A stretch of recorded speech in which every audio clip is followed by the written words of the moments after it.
questions about the of an individual from. Police have identified 11 suspects, all traveling on European passports, and some apparently with stolen British-Israeli identities, who they say took part in a complex operation involving multiple surveillance teams and an execution squad. What you have is a high degree of tradecraft here. You have the surveillance of an individual from the Middle East into another country. Then you have a actual team picking him up from point A to point B, and they appear to have eyes on the target, which takes a tremendous number of resources. I know from doing these kinds of surveillance operations that this is a very labor-intensive kind of operation. When you watch this videotape and you break it down, and you look at just the high degree of professionalism, meaning the communications, the disguises, the changes of clothing, the cover for action. You have operatives on the floor that look like tennis players. You have individuals that blend into the environment. You have a handoff of the target to different surveillance teams.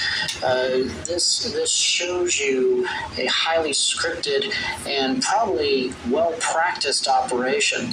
What you have here is a very sophisticated assassination by an intelligence organization, and this clearly, based on past MO, appears to be the Israeli Mossad to me.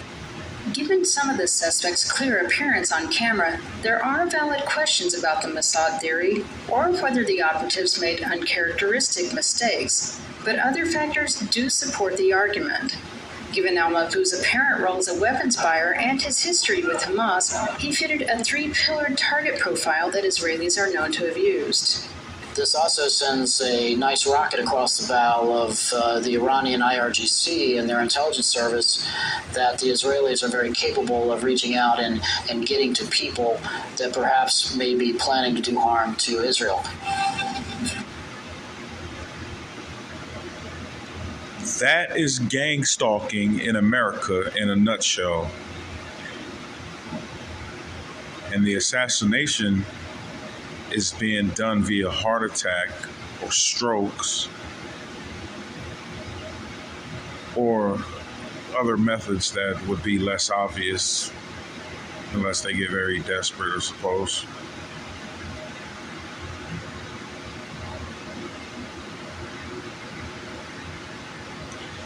But something like this is proof that it is possible that you could have all sorts of people around somebody with everything fake in efforts of something like this.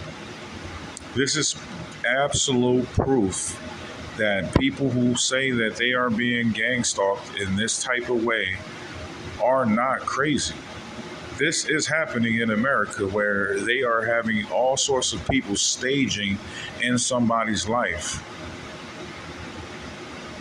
taking over apartment complexes, taking over neighborhoods, police creating corridors of harassment, following an individual all around town. This is real. And I'm so goddamn tired of people playing this goddamn mental health game. Eat shit.